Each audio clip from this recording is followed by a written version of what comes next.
In this week's episode, we're sipping tea and talking retail with Melissa Moore, retail consultant, lecturer, and the host of the award-winning Retail Tea Break podcast. Melissa talks us through her career path from starting out with Laura Ashley to working in the West End, moving back to Ireland, and now helping shape the future of retail through education, conversation, and her consultancy business. We talk about what makes retail such a resilient, rewarding industry, the importance of that first job, and how podcasting has opened up unexpected doors.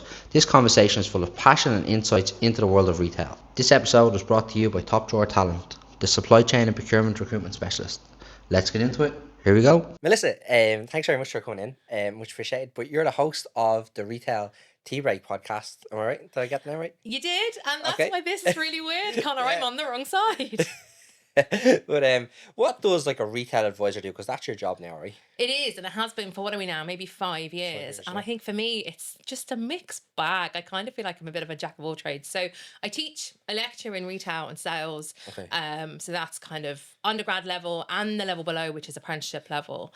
So that's kind of one little arm. Okay. You could say the second arm is probably the biggest one, training. I do an awful lot of training with retail teams. So whether that's big national brands, I'm working with one of them at the moment, could be international brands, or actually it could be your local independent, because there's a real need for that. And that's not necessarily just in like sales, as everyone knows. It could be softer stuff, it could be different stuff. So whatever they need. So that's kind of like the middle arm.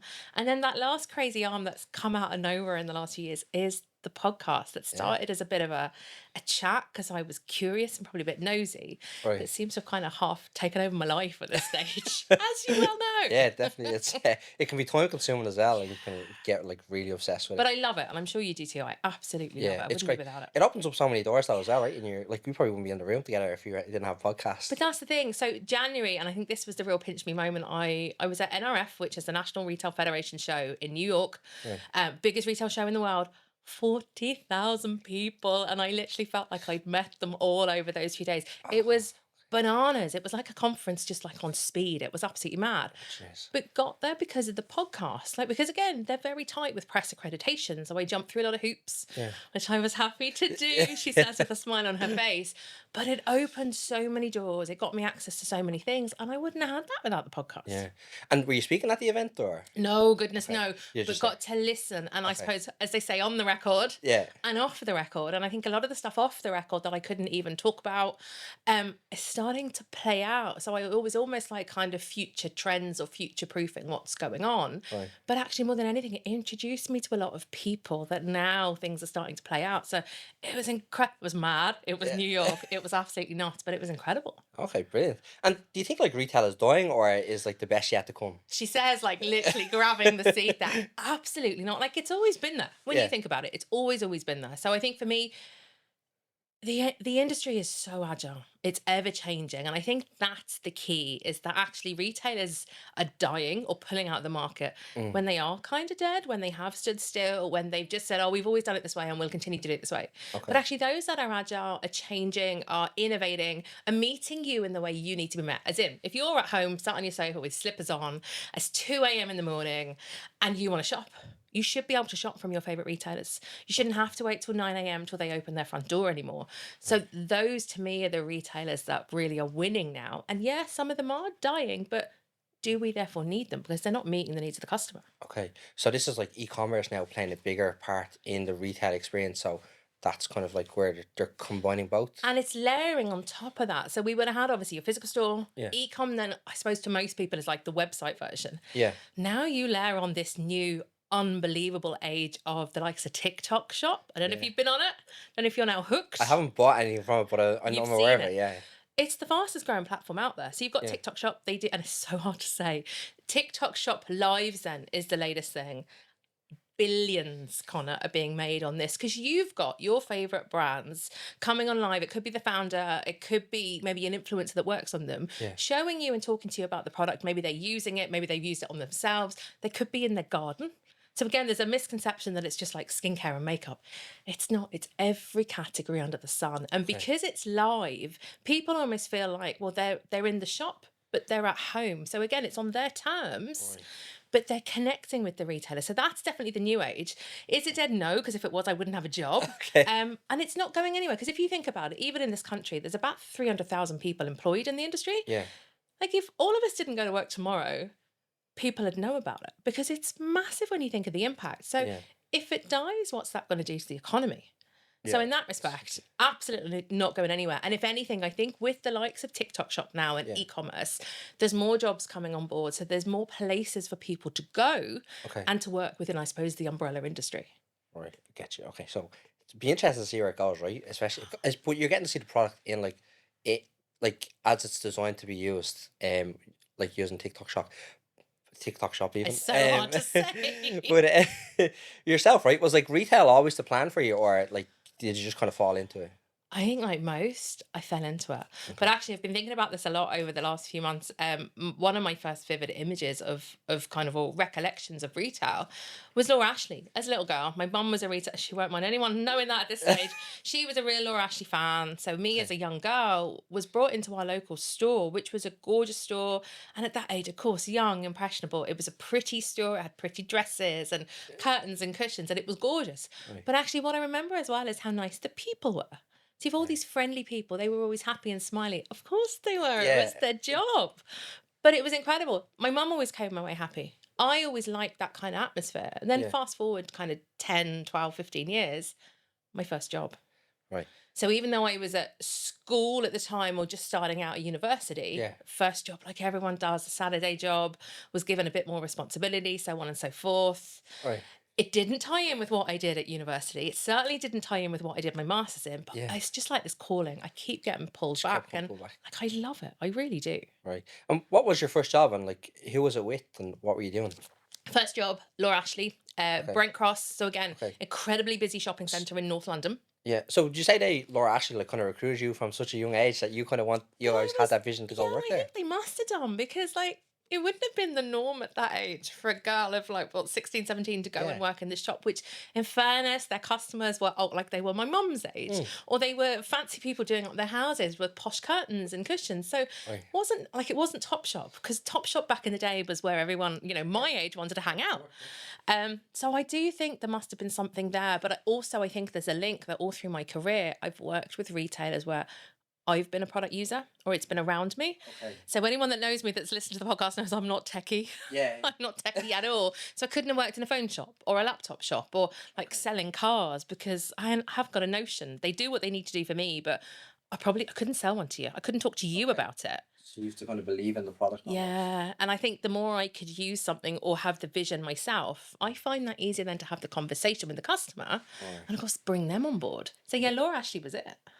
Okay, that was it. Okay, how did you get that job? Like, did you just apply to Laura Ashley, or had you applied to a few places? Or? That summer, I did put the CV into a few places. So I remember actually, and obviously that's the first formal time you'd done it in school. Yeah. You have that CV together. And at that stage, like there was no other bits and pieces. So then you kind of pad it out with, the fact I was probably a good communicator, or Right. I had done X, Y, and Z in school, or here was my hobbies and all that stuff. But actually, I vividly remember walking in, and the lady, the manager at the time, noticed my school.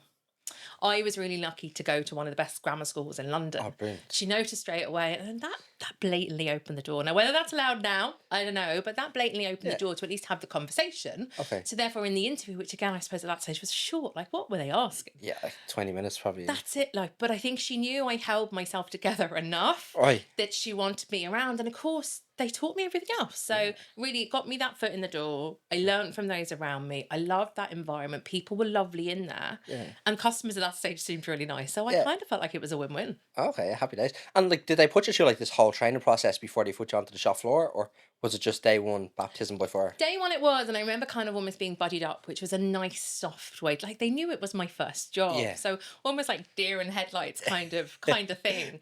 But there was little bits of training. So back in the day, like there would have been videos put in like the video machine in the canteen. And You have to watch a video kind of exactly. Or there was little booklets where like your buddy might take you through bits and pieces, but a lot of it was learning on the job. So for a store like that with fashion, it was sizing out the different hangers. It was making sure there was one of every size out, one of every colour out. It was tidying the cushions. Like they had really high standards. Yeah. It's not a cheap brand. So you had to make the place look good. And I remember quite quickly by the end of that summer, I was kind of given the responsibility, and this is going to sound hilarious, of going to Marks and Spencer to buy the flowers. So we had a front table. And again, it's not a It's not a low price store, shall we say. Okay. Front table would always have a little bit of merchandise on, but it would always have this gorgeous bouquet. Right. And by the end of the summer, kind of my weekly job once a week was, Melissa, go get the petty cash, go down to Marks and Spencer downstairs, buy the flowers, you put them out, you mind them now for the week, as well as everything else. But that was like my one little extra bit of responsibility, which then grew and grew and grew. And I think that's where the bug came in. They saw I was able for it. They gave me the responsibility. And then I suppose the more and more I did it and I stepped up, the more I got more out of them. Okay. And I suppose then I loved the job even more. Yeah, yeah. And were you just doing Saturdays, or were you doing evenings then after school as well? And this is where, as you know, it kind of then kicked in. So I started off on the weekends, did the weekdays during the holidays and things. Even then got asked to go to other stores and cover, which was huge responsibility, because you just have to blend in with whatever was going on. So, and then it almost became a full-time gig during the summer holidays. So for instance, and it's a weird memory, but 9/11. I was in the stockroom in Laura Ashley and Brent Cross. Oh, okay. So there's me, radio blaring, because I remember didn't have to come in my uniform, could come in my own clothes. I was pulling the stockroom apart, tidying it up. And I have this radio on. And of course, you're starting to hear everything come in. And it's such a vivid memory, but that's because I've been given the responsibility for that week or whatever to literally pull apart the stockroom, make it work. Because of course, without a functioning stockroom, the store, the shop floor's not working. So stuff like that was really important, that I had the responsibility and then I showed up, did the job properly, and they loved it. Right. Okay. And how did someone teach you how to arrange the stockroom, or was it just given to you to kind of? There was a couple of really good either department managers or a store manager there who had the insight. The stockroom was awful. I suppose I can say that now, 20, 25 years on. The stockroom was a mess, and almost verbally being told, this is my plan or this is my vision. Right. Do what you need to do to get it there. If you need more support or resources, come back to me. Okay. But then I think just being allowed to get on with it. They knew I wasn't up there dossing. They knew I would do the work. I might have to make a mess in the process, as you do, taking everything down to change it all up. But I would do it. And I suppose they would periodically, they maybe come back and check at lunchtime or whatever. And over the course of the days that then turned into weeks, I got the job done, which is exactly what they wanted. And also then, if it's easier for someone to come off the shop floor, find what they need quickly, customers not waiting, everyone wins. Yeah, yeah. And then how was school for you then? Having the part-time job and being in school? I loved, I'm quite academic, I would still say that. So I liked that. I liked this little bit of freedom, but also I suppose I was in a peer group.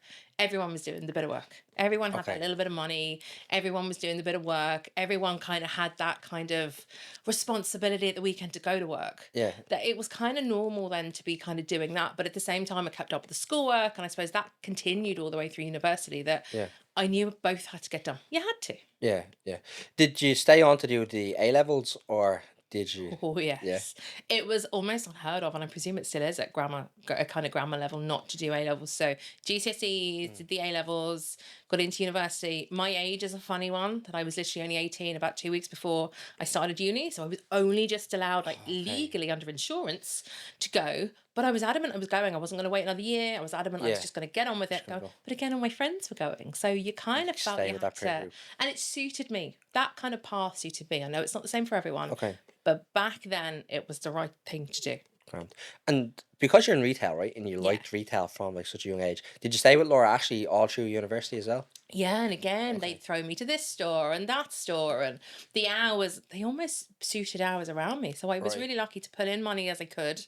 Yeah. But to kind of continue doing the work I needed to do to get through the degree and get my first class honours, which I'm still really proud of, even if it's a million years ago in the past. Yeah. So I was a grafter, and I'd like to think I still am. Yeah, no, definitely. And why did you pick the course you chose? Because it was in theatre and art, right? People find this hilarious. So I went to the Royal Central School of Speech and Drama. Okay. The plan, bizarrely, hadn't been to stay in retail. The plan had been to become a stage manager. Because again, I was living on the cusp of the West End in London. So I grew up with the West End going to shows. Went to shows. All the time, it's incredible. Okay. So the plan was to be a stage manager, which to anyone that doesn't know, I suppose I wasn't going to become an actor, but it's that behind the scenes stuff. It's almost like running the show. Yeah. So again, organisation, management, time management, all those things. Okay. And that's why the degree was really interesting. So there was only 6 spaces in my specific part to get into. So I knew I had to really kind of go get them to even get in. But actually, once you were in, they're really interesting. I found out later, no one else's degree was like mine. So we had to be in by 10 o'clock in the day. We were there from 10 to 5 every day. There was none of this showing up for 2 hours here and 2 hours there. Oh, really? Your face says it all. Okay. I kind of got through the first semester, and all my friends were saying, "Oh yeah, I'm doing 2 hours on Wednesday, Yeah, and I'm 'cause Thursday off and Friday off." students are dossing, right? Like most of the No, time. there was absolutely none of that, and actually, in hindsight, really good. Okay. So that was almost bet into us in a good way. But you had that routine and you had that Right. order. Is that because like the West End or like the theater kind of side of things is like so full on and like it's go go go and it has to be perfect first time? Yeah, Is and that I the also reason kind why of the think degree it was ran like reminds me that? almost like of a kitchen, in the respect that you hear a lot of famous chefs talk about this whole, I suppose, routine or just order. Right. That you have to almost do these things to get them done. So we were in 10 o'clock every day, and if we were late, woe betide us. Like, you weren't dossing, you weren't missing days, Right. because again, there were so few places on this. You were almost told you were the best of the best coming in. So therefore, you remained at the top throughout that program, The expectations. or you weren't staying on it. So Okay. 10 to 5 every day, certainly for the first year, no excuses, you were in. As I suppose we got better and they knew they could trust us, that was slightly loosened, but again, it was still 10 to 5 in the second year. And Yeah. then by third year, because we were all off doing different projects and whatever, Okay. fine. But theatre hours can be really long, just like working in a kitchen or working on site or whatever. Yeah. You could be doing, and retail's the same, you could be doing 14, 15, 16-hour days, 8, 9 days running, especially if you're leading into opening a show. Right. It's much like running a sale, for one of the big retailers. Yeah. You just keep working. Yeah. And are you actually running shows then, like during your time in college? Yeah, And so are they college plays or school with plays or what are support of those around you in the first and second year, or you would almost act under someone in like the second or the third year. Right. So you would almost be buddied up with someone whose job you wanted to do when you were a grown up. Yeah. But by the third year, oh my goodness. So yeah, I did a show in the West End in the third year. My thesis at that stage then gave me the opportunity to go and talk to some of the biggest producers, Right. one of whom offered me a job. So this is where it all kind of just I wouldn't say fell apart, but life happened. Right. So I finished that, really blessed, got my first, worked really, really hard to get that, was already set to go. My first class honours, I had a job opportunity from an amazing producer. The job was waiting. I was taking a couple of weeks off in the summer Yeah. to come back to Ireland, where my parents had to be having. And Connor, I'm still here. Okay. So it was weird, because So you finished college and kind of ended up back in Ireland. Yeah, and by no mistake, it was purely a holiday. Like, the job was lined up for the beginning of that September, and Right. I'm still here. So it almost, I think, put the kibosh on theatre work, and I'm still a huge fan of the West End, Yeah. and I'd be in board gosh as much as I can be. Right. But I suppose tied into that all the way through that kind of degree was this retail job, Yeah. which really seemed to then come to the front then when I ended up back here. I was like, what am I going to do? Well, I know what I love. Right. And And it carried on. easy transition. And then Brown Thomas then, was that your first job then in Ireland? Duns, went to Duns. Duns. And I think that, to me, like most people, was like a real foundation. Yeah. It was down and dirty. It was a hard job. It was pure graft, but no better place. And I think a lot of people now almost think of some of the discount retailers being the same. You work really hard, you graft. Yeah. But it taught me the job, which is great. Yeah. Because Duns and Pennies and all those kind of, household names Yeah. are like they're like places you go for like your first job. Do you think those jobs though will go away, like those school leaver jobs or like part-time jobs for school leavers? I can't see how, because as you say, like, pennies and duns are everywhere in this country. Yeah. Like a lot of the spas or the centres. Okay. And I suppose when you go into your local one, realistically, there's bound to be a college student or someone working, especially Yeah. behind the till at the weekend. Yeah. They can't run without those people. So in that respect, this is where I think hospitality and retail really, really play their part in this country as your first job. Yeah. Because they are always there. Like, they're not going anywhere. I can't see any of our kind of local stores going anywhere anytime soon, because who kind of feeds the need of the local people? Right. Yeah. But even like with like this like walkout technology, right, that Yeah. we're seeing, like are you seeing much of that in Ireland, or is it mainly like the US and just Amazon that I has that? think it's slowly. I think it will come. Okay. I don't think it'll be everywhere. Certainly, it's in the US. We're seeing it a good bit more in London. Yeah. I think bits will start to flood in here, but again, I think the savvy retailers will use it where their customer wants it. Right. Not because they've decided they've all this money to spend, because that's the dangerous game, is when you're putting technology in, Yeah. if your customer doesn't suit it, Right. why are you doing it? They can't use it. So I still don't think that that entry level job of being on a checkout, because we've heard and we've seen it in the news, if you Yeah. take away all your tills and it's all self-serve, who are you alienating? Your customers. Yeah. So Because even Tesco kind of have something where you walk around the shop with like the that's it. barcode Yeah. scanner yourself, and you kind of it's easier to get out of the shop then. But that suits some. Yeah. Likewise, self-scan suits some people in Tesco or Dunnes or whatever. If you're in a rush, you're grabbing a sandwich at lunchtime, you're grabbing a pint of milk, scan yourself out the door. But we both know there's a huge cohort out there where they want to have the chat at the till. Yeah. They're practically just managing to get the food on the conveyor belt. Then actually they want someone to do all that stuff for them. They just want to be told what the price is or the total. They want a bit of help, maybe packing or whatever, and then off they go. So I kind of think you need to be all things to all people in a lot of these bigger retailers now to Yeah. suit the needs of everyone. Yeah, definitely. But even like in banks, right? It's like becoming like more like kiosks than like the person to speak to, and it can become frustrating as well, like because the kiosk can't do everything a person can. But you want that interaction, Yeah. don't you? Or Sometimes even you just that just need to talk. self-assurance. Yeah, and I think it's that confidence thing. Like, as I say, I'm not techie. I can barely use those kind of touchscreen things. Yeah. But it is nice just to have a real person there sometimes. Yeah, I definitely. do think it's so important. So will those initial jobs go? No, I think they'd be mad to. Okay. But I think maybe what people are doing might change, because technology is brilliant. But I think if it can take me, if I'm working on the till or I'm working on the shop floor, if it can take all the boring tasks off me that have to be done every day, fantastic. Yeah. Because it gives me then an opportunity to talk to the customer even more, and actually probably if I build that relationship, maybe figure out exactly what you need, might actually be able to sell you more if I can talk to you for a bit longer. Okay.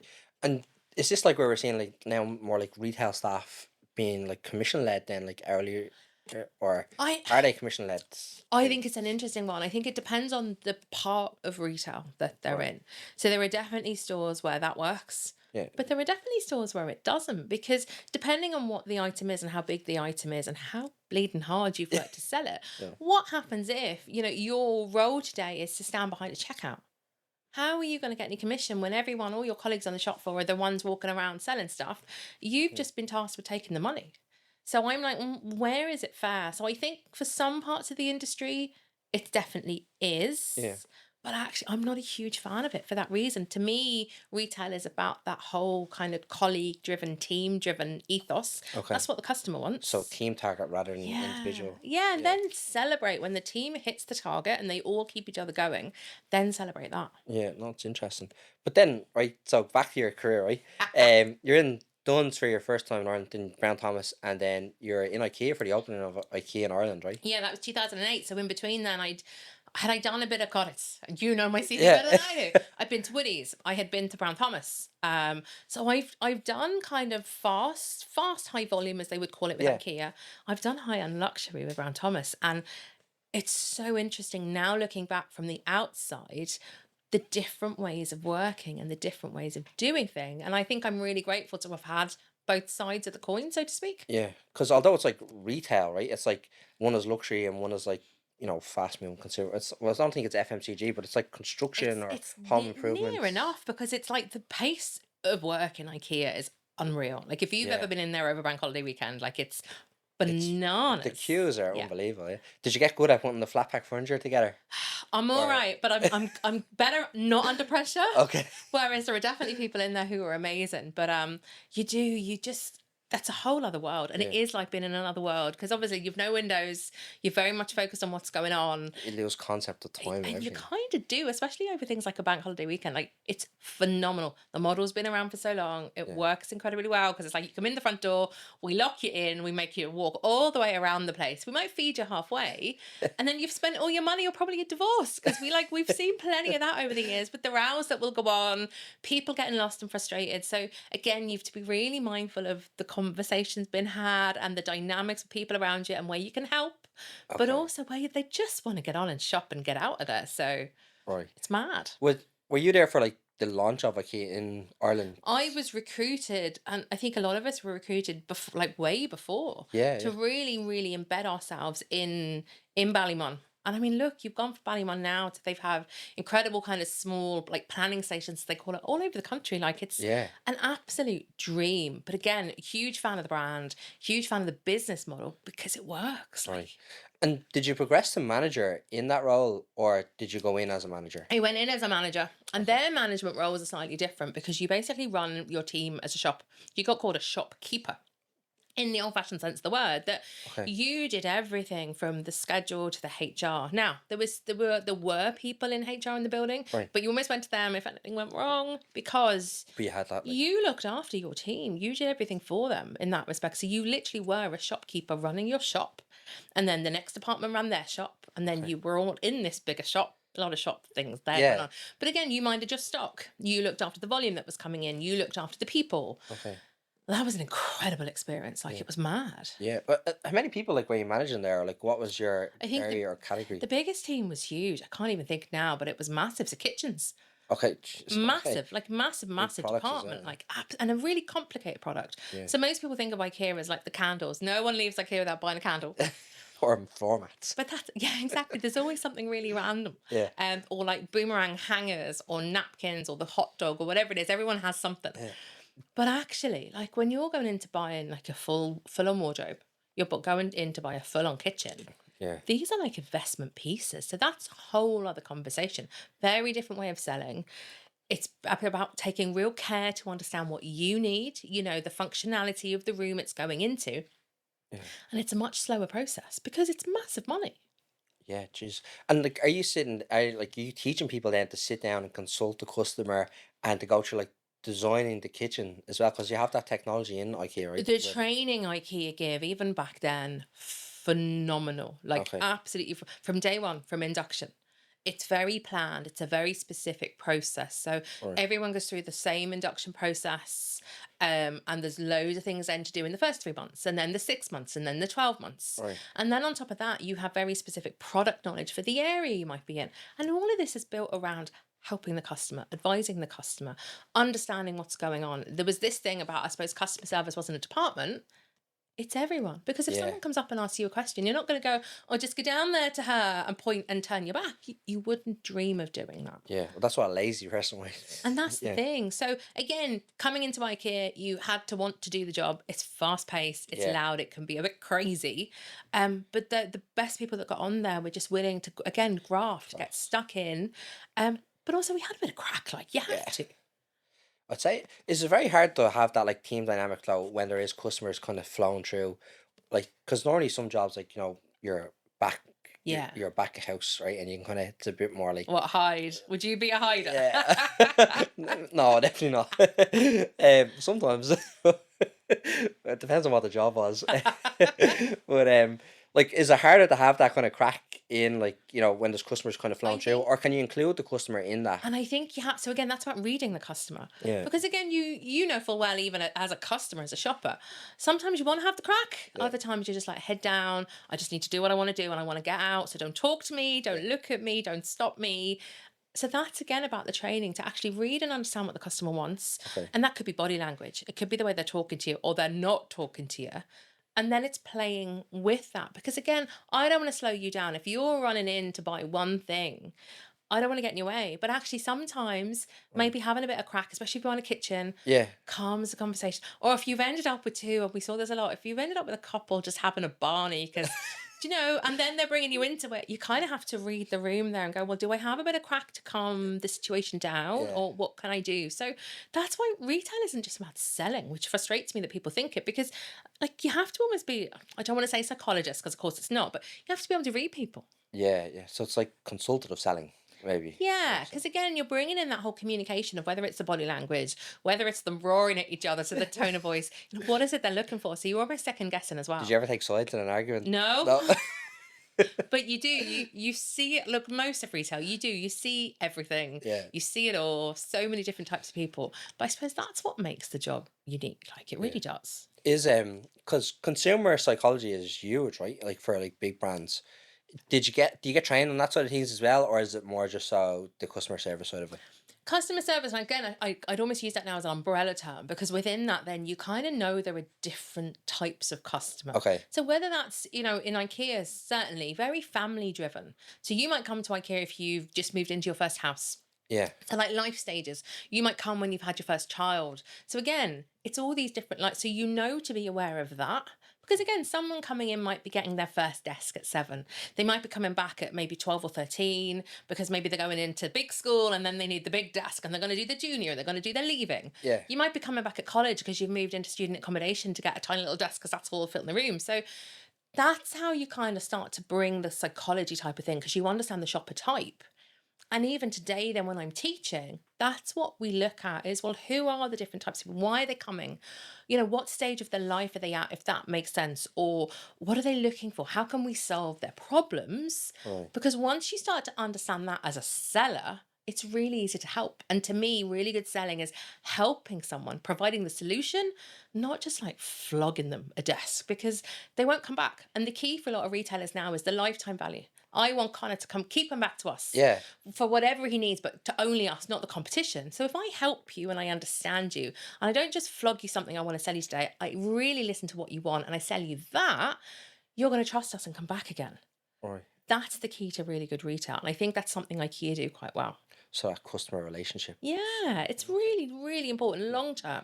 And how does like, you know, consumer psychologist and a merchandiser, like, do they have to like kind of interlink the whole time and be talking? Or like how does that kind of relationship work? IKEA to me are like the king of this. Yeah, because it's every time you go in it's different and it's There like different is routes. such a science behind what they do. So the team in IKEA, the creative team, they actually go out and talk to real people, real customers, go into their home. How are you living? Why are you living like this? As in, what do you do? So are you working from home? Are you out every day? How many people are in the house? Have you got hobbies? Are you using this table for 10 different things? Is it for work? Is it for play? Is it for dinner? Okay.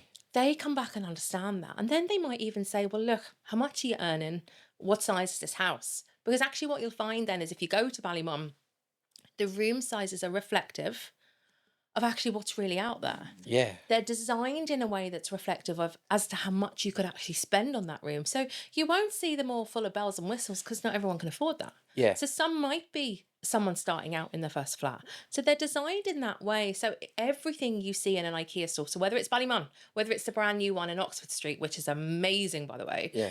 it's built for real people. Those room settings are for real people who have a lived reality. And in that respect, then anything you see the way it's designed and done is functional. Okay. And that's why people go, okay, I could see myself here. I now want to buy everything in the room. Yeah. Did you ever? I actually seen like YouTube videos, right, where people like do like overnights in IKEA, right, and they like hide in the. Did you ever have any instances like that? Not that Or I know of. I think that'd be really freaky. yeah, It's just, it, it's it was like a thing for a while. Like people were like going to like all these different IKEAs, I've been and like in that store when it's been dark and I like it would, and obviously you wouldn't be alone because security would be there and whatever, yeah, but a little bit freaky, like a little bit scary. They're big places, like yeah, definitely. But mad. Yeah, don't be doing that, people. no. But then, right, so you had like, you know, you moved into different like retail roles and then you moved into lecturing then. Like, Yeah, what so kind of pulled you to teaching? because I kind of made the decision pre-COVID. Oh, that's a whole other story. Okay. About September 2019, I had decided, look, I'm going to get out of actual retail. Right. But I loved retail. So what was I going to do? I started working with other people, consulting. And around the same time, bizarrely, I was approached to lecture at ATU in retail. I had Okay. never done anything like it. And they came to me and went, we've got a couple of modules here.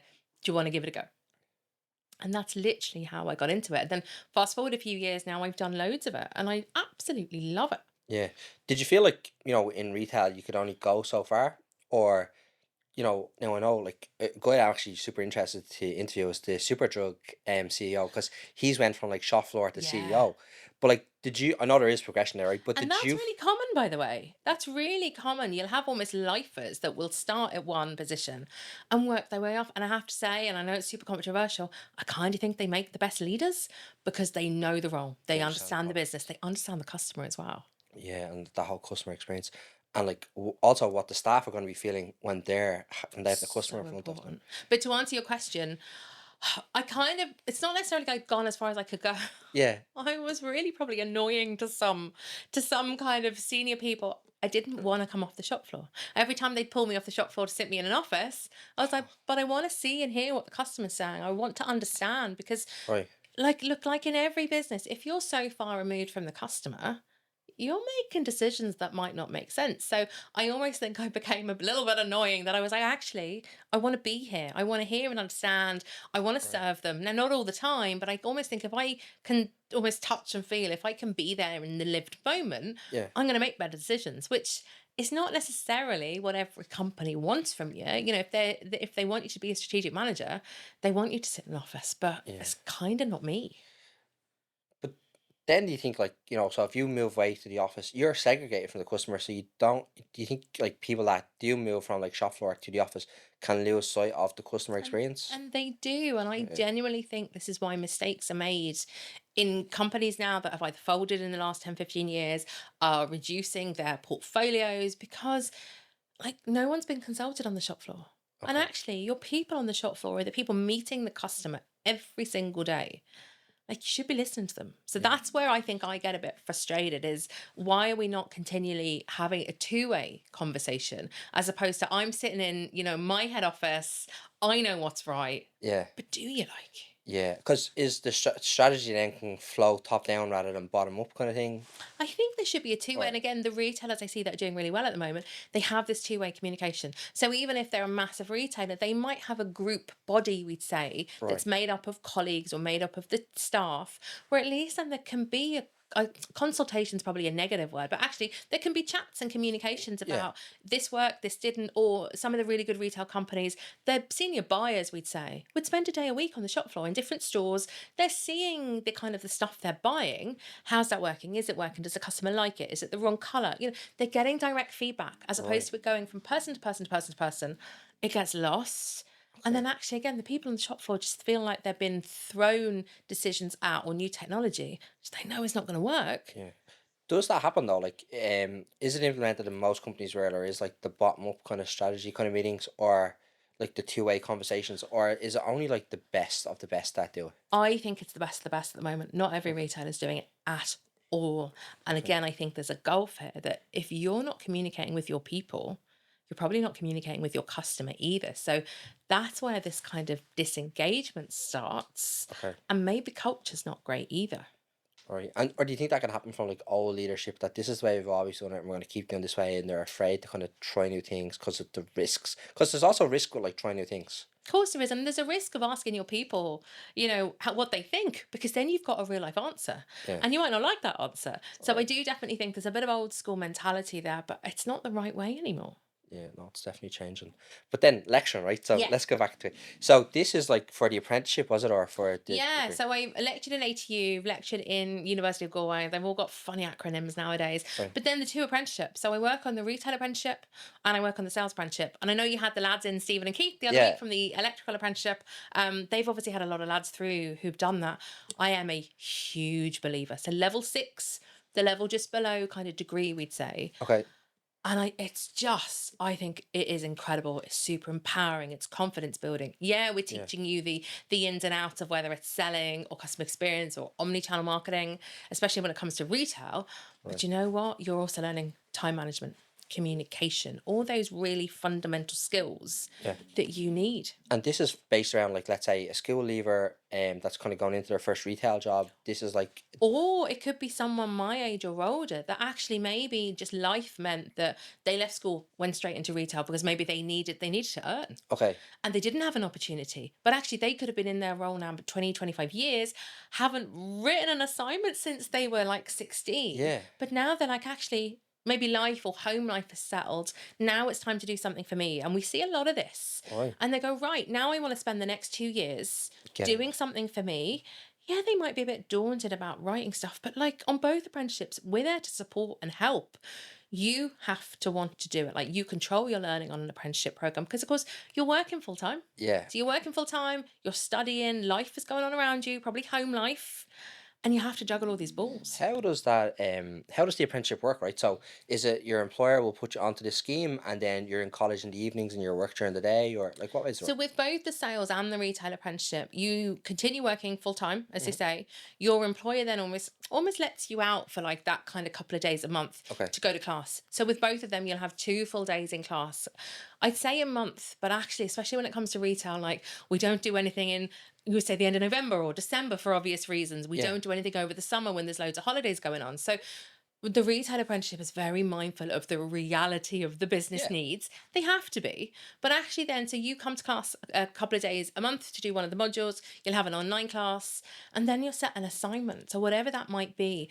But the key to apprenticeships, and actually the Mm. sales is the same, is you do the academic work. But Yeah. actually, where the real learning takes place is you take the theory, but And then then, you apply it in the workplace. So you'll yeah. set this thing called workplace tasks. Okay. So the tutor might have written 10 or 15 This is tasks. right. You choose a few of them.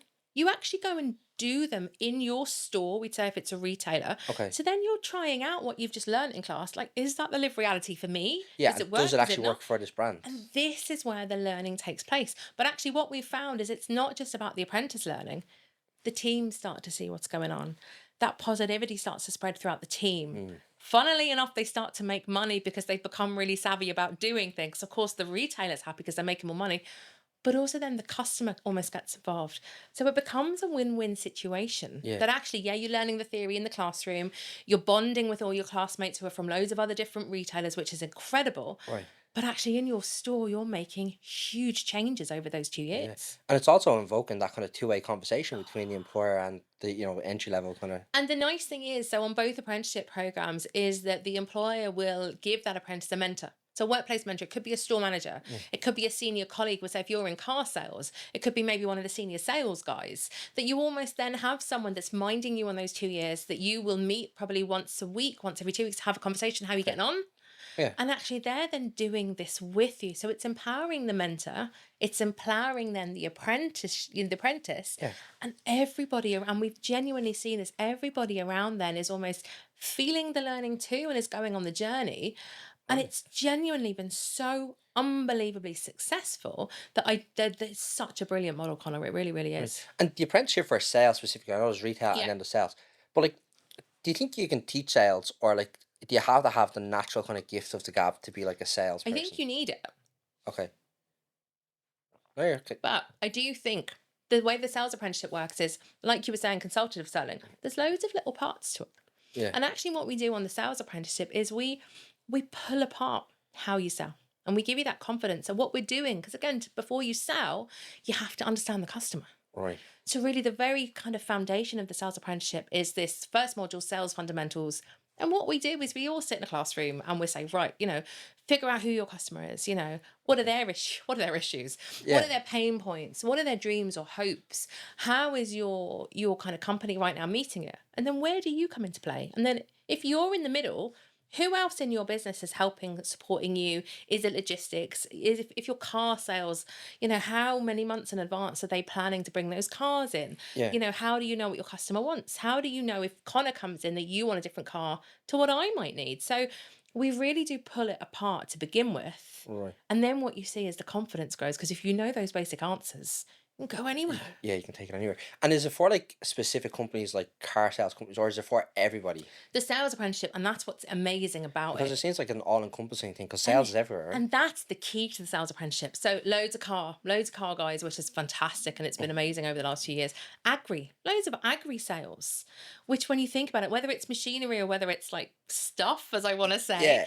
but it could be tech companies again. So car phone or mobile phone kind of sales. But any business out there that has a sales function that Yeah. therefore has a customer, so it could be service led as well. Remember, not just physical kind of product. Yeah. Okay. Sales apprenticeship is amazing for. It's interesting. And then, how is the sales apprenticeship different to the retail sales? Is that more like customer experience in a shop, or? So the retail apprenticeship, the kind of modules there would be, I want to say traditional retail, but in a very modern way. Because again, Okay. that kind of the modules they do are looked at every couple of years to make sure that it's up to date. And actually year on year, then everything that's taught, we say the learning outcomes and the actual kind of the stuff that's taught day to day is checked to make sure it is the latest thing that we're telling. So as I say, in the first year, you do almost like the fundamentals or the foundation for retail. So Yeah. selling and experience, health and safety. Be Because massive. it's absolutely key. IT, all the IT stuff. And that could be the real basics of, can you send an email? Because bear in mind, some of these guys haven't been in kind of academia for 25 years. Like, Yeah. do we know how to use Excel? Because if you can use Excel, you can run reports and you can read data. So some of these things might seem simple to some people, especially if you're out of school, But actually, there are guys that just need the confidence to go, I don't know how to do that. Okay. And we give them a really safe space to Y- do it. Yeah, so it's not just suited to like the school leaver, it's like the person that's maybe what you call maybe grandfathered in a Yeah. company that wants to maybe take that next step and kind of get certified. So it's so important. And the first year, I think, really is it levels the playing field because you might be great at one thing, but actually you might not be in another. So at least if we can give you all these key things. The other thing that's really important about the Okay. retail apprenticeship is because it's for either existing or wannabe supervisors. So they're on that journey to kind of be future leaders. So we do a retail supervision one module. So Okay. again, we're learning about you, yourself, and your time management. Can you set yourself goals? What does that look like? And then by the second year in retail supervision two, they almost look at all the other things, how are we managing our people? Right. So like there's so many more things there than actually teaching them about consumer behavior or merchandising, or I think the things that most people think a retailer needs to know, Yeah. but actually we're building out the person all the time. Because what we do want, some people, as you said, school leavers, but if you want to be a supervisor one day, how does that happen? Or we'll have people that will come onto the program as supervisors who want to run the company one day. So Yeah. again, are we giving you those building blocks to start thinking like that, but also acting like that so that you can do it? Yeah. Interesting question for you, right? So do you think like with like the rise in apprenticeships, right? And like with this seems to be a really good apprenticeship course or direction to take. Do you think we're gonna see like maybe third level education move to, let's say, full, instead of being full time in college, that it'll be blended learning between on the job and kind of in college, and then implementing like what you learn in college on the job, and we'll kind of see college change? I think for certain industries, hospitality, retail, a Mm. lot of the sales functions, and obviously the lads that were in, Yeah. electricians, plumbers, craft butchery, Yeah. any of these things that I think you can do both, you absolutely should. Because theory is one thing, Mm. but we all know, and I'm sure everyone's had teachers in the past that probably teaching the same freaking thing that they taught 30 years ago. That's not a lived reality. So I think if you can get a bit of theory behind you, because I think that's important too, Yeah. but if you can then go and actually practice it or put it into practice, that's what sticks. That's what you'll remember. It's not the fact that Melissa stood at the top of the class there and she bored you silly for 2 hours talking about something and pointing to a wall. It's the fact that I went back to my store, I played with this idea, I talked to other people, and it works for me. Yeah, because I remember doing my business HTIP and talking about like we were doing like a HRM module and talking about like company culture and how it's important. But like obviously I was like in an office and like I knew what culture was, right? But like when I were reading about it in the book, I was like, how do we implement this? And It's then it also was, really boring. yeah, and it wasn't until I actually like left a government job or the army even, right, and went into like civic and seeing actually how important like company Yeah. culture is. So it's definitely like it's good to be able to see both, right, rather than just be kind of pure academia. And I also think on that, and actually the culture thing is so important that the companies that are willing to put their apprentices on, Mm, they've got to care about them. yeah, And again, I think this is where the gulf is really kind of opening up here. So with the sales apprenticeship, if you're starting out and you want to be a car salesman, are you going to go to a company that has blatantly already put people on this who look like they care, they're looking after their people? Or are you going to go somewhere where, do you know what, you're just going to go in and hope to the best to learn? yeah, And the same can be said for retailers nowadays. So if you look at the retail apprenticeship, everyone from, oh my goodness, McDonald's to Nando's to Boots to Tesco, Brown Thomas, you name it, every big retailer in the country has people on the yeah, retail apprenticeship. It's almost publicly saying, look, we do value our people. We want you to come and work for us. We want you to stay working for us, and we're going to invest in you. yeah. And it's also going to help with staff retention, right? Which is so, I mean, you must know more than anyone right Yeah. now. That's almost like the scary word. But Mm, again, if you're showing that you care for your people, and then as you say, you're following it up, culture's really good internally. I know I'd want to work for you or stay working for you because, as you said, the progression then you can is see it. endless. Yeah. Do you sorry, where was I going? It in terms of, right, like wanting to go and get a retail sales apprenticeship or a sales apprenticeship, how do you find out like what companies are hiring for those roles? Is it like advertised through the college, like what companies are signed up to do the apprenticeship, or do you just have to kind of go onto job board and kind of hope for the best? I think there's two things. So some people will, especially with the sales apprenticeship, will join a company because they know they're doing it. So Okay. some of them do advertise. However, with the retail apprenticeship, most of those people are already working for the retailer. Okay. And then once a year, that call will go out, and say, look, Right. we're going to put a couple of people on for next September. So the retail apprenticeship works like almost like college does, September to September. Right. Yeah. And again, if you're working that, and I suppose also if you've proven yourself to be, good at what you do, even if you are only maybe a part-time person or you're only working weekends, but Yeah. they know they can trust you that you're good at what you do, of course, then they're going to invest in you. Because I think fair's fair there. As an apprentice, you then have to prove that you are worthy of doing it, because it is a massive investment of time and money. Yeah. And people have to appreciate that as well. Yeah. Like it's the responsibility kind of lies with both parties. 100%. Yeah, no, it's interesting.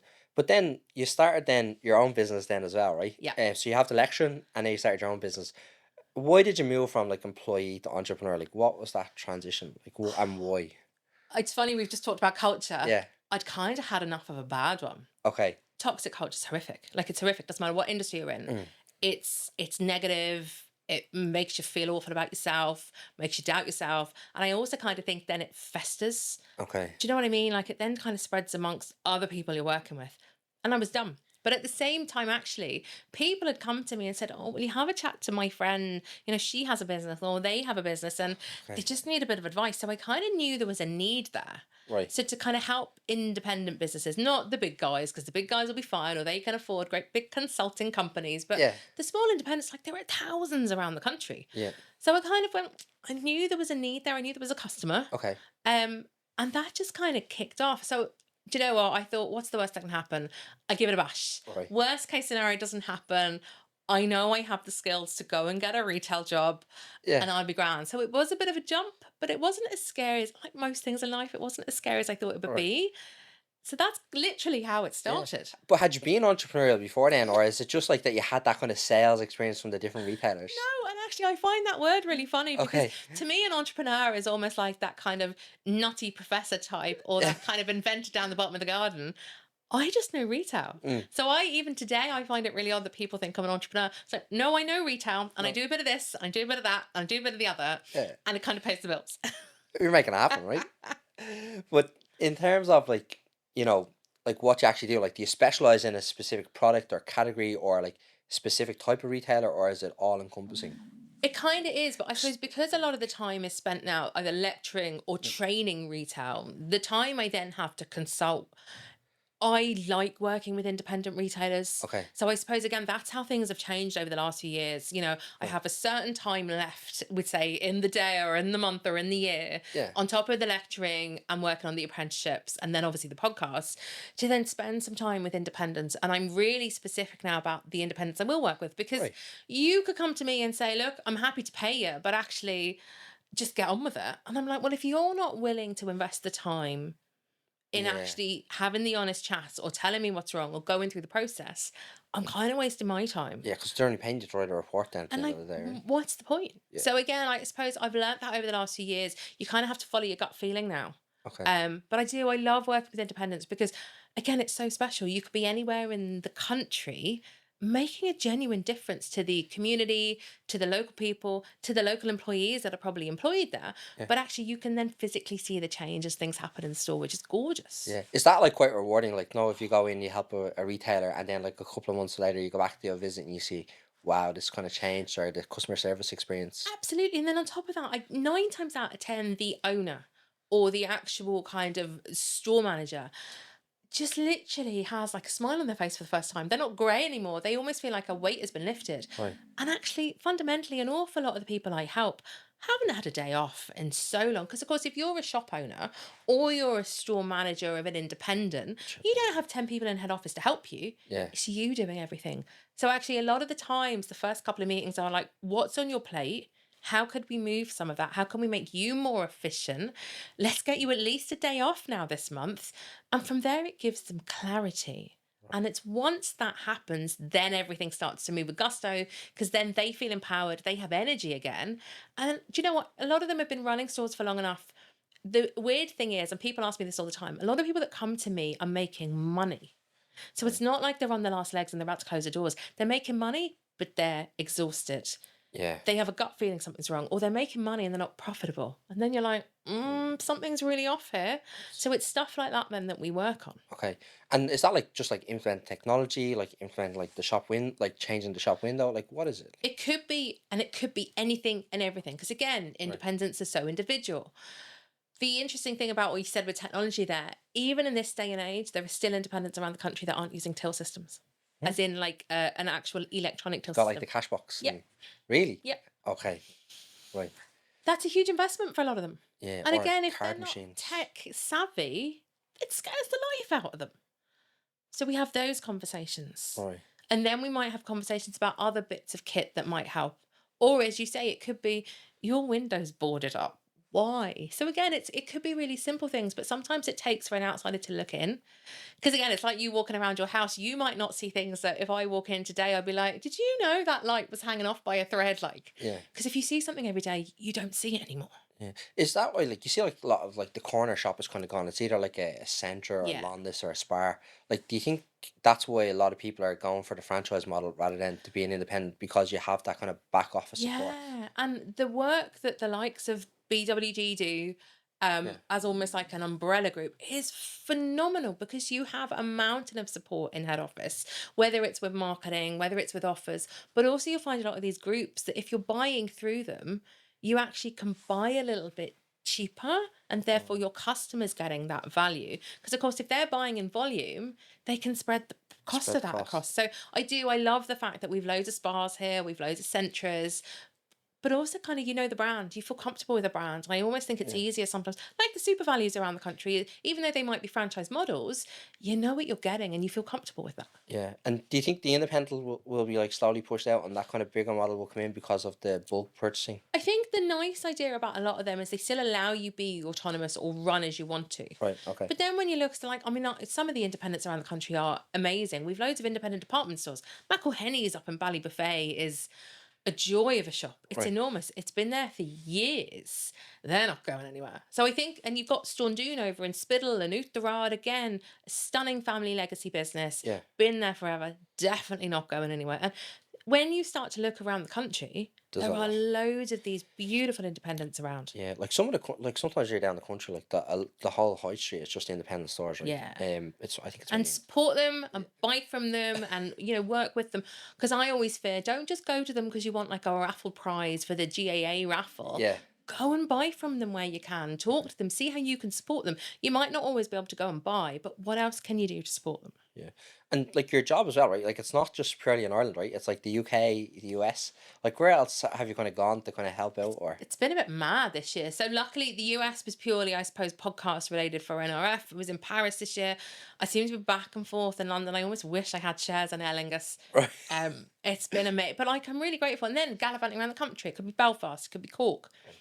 I love what I do, and I suppose I'll go where the work is, but also where I can help and support. But also it's really nice to then gallivant, because like that, you see all these little independents that actually realistically, they don't shout the loudest, so I probably would never find them. Whereas if I happen to be in the area, it's great then to just fall upon them. Yeah. Just pop in, Yeah. have a chat. And then is the podcast then helping with that? Like, is that like a real business development tool for you, or what was the whole reason behind like it? Naivety. Yeah. Podcast started gosh, here we go. Cards on the table. Podcast started the day of my 40th birthday, so 16th of September 2021. Again, it was like, well, what's the worst that can happen? I'll do a couple. Yeah, and just see how it goes. We've just celebrated the 100th episode, which like blew my mind that people are still listening. Yeah, and you've won awards as well, right? Yeah, it's bananas, because again, I don't know tech, as I keep telling you. Yeah. I kind of did the podcast because I wanted to have the chats. Right. Because again, retail's massive. I don't know everything about retail. I'd be stupid to say I did. But actually, the podcast has allowed me to meet different people from all over the world in different parts of retail. Okay. And actually start to understand what they do. And that's given me huge confidence. It also then means when I'm teaching or I'm lecturing that if someone asks me a completely random question, I might have part of an answer, but I certainly now know someone that can answer it. And that is worth its weight in gold. Yeah, because some teachers and lecturers, although like they can teach you from the book, they don't have the life experience, and I think that's that's great really that you've got like dangerous. both. Yeah, completely. And I love that. I love the fact that I'm now kind of plugged into this global network of completely crazy retail passionate people like I am. And genuinely, if someone comes to me and says, and I have Irish CEOs all the time from retailers jump into my DMs, we say on LinkedIn, going, Melissa, we need to find, and I'm like, well, I don't know, but give me an hour, let me find someone that does, or I know the person, let me see if they're free, let's connect you together. Right. That's so valuable because, That's again, massive. that's Yeah. not about me. That, again, it's about retail and building the bigger picture. Yeah, and as well as that as well, like you're probably engaging as well your students more as well, because I remember when I was studying law, right? I used to be way more engaged in like the barristers that were running the evening lectures than I would be of the person that was a full-time lecturer. Like Yeah. it was like because they were talking about relevant cases and everything else. Like it's all relevant. But that's hugely important. So every time I am away, it doesn't matter whether I'm around the place in Ireland or I'm abroad, I've got into the habit now, taking the photos and the videos, building almost like mini case studies, even if it's just a LinkedIn post of here's best in practice for this or that, or I saw this and this is why it's important. Because again, if you can bring the real life examples to the classroom or even share it on LinkedIn, it's not about bigging me up. It's about saying to people, what do you think of this? Or this caught my eye. Okay. Isn't this exceptional? Yeah, it's definitely interesting. And then in terms of like shows and speaking in front of an audience, have you done that yet? Yes, I've done a couple of Okay. keynotes, and I cheekily said in London last week that actually, when I'm a bit older, I'll do more keynotes. But right Right. now, I'm loving the MCing gigs. So I'm getting all these MC gigs. So Right. obviously, front the retail conferences or the retail shows because of the podcast skills. Yeah. For the very fact that I'm really comfortable like this, chatting away to people, or even interviewing someone live on stage. I love that.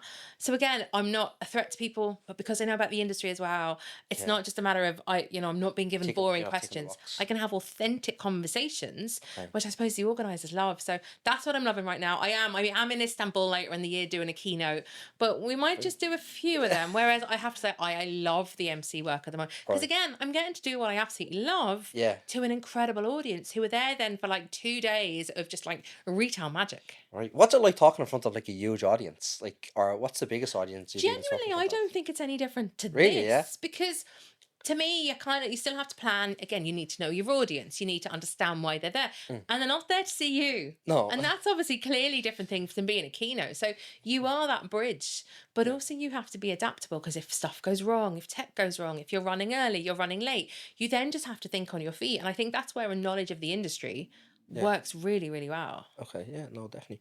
And anyone like that's considering, right, a career in retail or their first job or like transitioning from a corporate job to Yeah. retail. Not that retail's not a corporate job, but I know what you mean.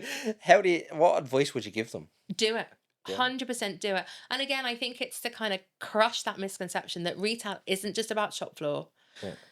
You could go into logistics, you could go into finance, e-commerce, as we've mentioned. Yeah. The tech stacks for some of these big retailers now would blow your mind. Yeah, There are so many retail jobs out there. yeah, definitely. I actually have a big e-commerce job on at the moment. If you know so. Oh, we might have a chat after Yeah. this then. But yeah, like so it's e-commerce is Yeah. definitely booming, and especially if you can transition out of like the shop floor into like an e-commerce And that's it. And then you start to layer on top of it like all the social media stuff. And as we started at the beginning, TikTok shop. Like the more knowledge you have about these other areas apart from, we'd say, just the shop floor or even meeting that customer face to face, if you can bring that to the other areas of retail, then you have a really special experience because you bring all that knowledge with you and it helps those around you. So like literally retail now could mean so many different jobs. There are so many different roles compared to when I started out at Laura Ashley. Yeah. Like the world's your oyster with retail now. It's definitely boomed. But in terms of like interviews then, right, Yeah. going in for your first retail job, what's like one of the common questions that you would have always been asked?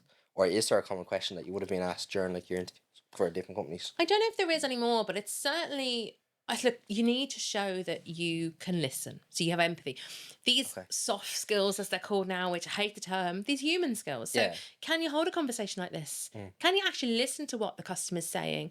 Can you work off your initiative? Because they might come in looking for one thing, but actually when you're talking to them and you're asking them questions, you might realize they don't need that at all. They need something else. Yeah. So can you start to kind of match your product knowledge to actually meeting their needs and giving them a solution? So all these human skills come into play. And if you can show you have that and you have empathy and bucket loads, Yeah. we'll teach you the rest. We can teach you the product knowledge. We can teach you how to use the till system and any of the tech that you might need to do. But I think if you show up being a really good human being, Yeah. we'll do the rest. Okay, that's brilliant. So, and if people want to find your podcast, where can they find it? And if they want to get in contact with you to do keynote speaking or MCing, Look or at you, get you bigging in, it up. yeah, why not get you into consulting or a big retail project? Where can they find you? So Melissa Moore on LinkedIn. Okay. You'll find the Retail Tea Break podcast on LinkedIn as well. We all love those business pages. Yeah. But yeah, the Retail Tea Break podcast, the award-winning, as you said, Retail Tea Break podcast, available across all the platforms. It is on YouTube, but again, retailers being so busy, we do, funnily enough, find, unlike yours, most people listen. So Apple's definitely leading the way at the moment. Okay. Closely followed by Spotify. But yeah, it is all on there on YouTube as well, but definitely across all podcast platforms, as they say. And link will be in the description below. Yay! But what's next for you then as well? Is there? So yeah, season 9 of the Retail Tea Break podcast coming this autumn. So yeah, we're up to 101 episodes, which still blows my mind.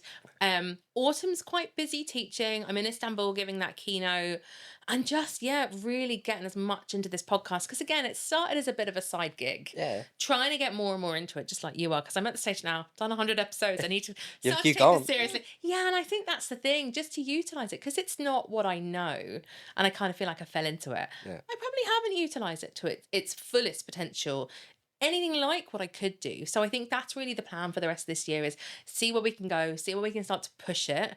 But again, as you said, do the day job at the same time. So yeah, we'll see what happens. All right, brilliant. Best luck. Look forward to seeing you out. A special thanks to Melissa for making her way into the studio. It was a great conversation. If you enjoyed the episode, if you could hit the subscribe button or give the episode a like, that'd be great. Thank you.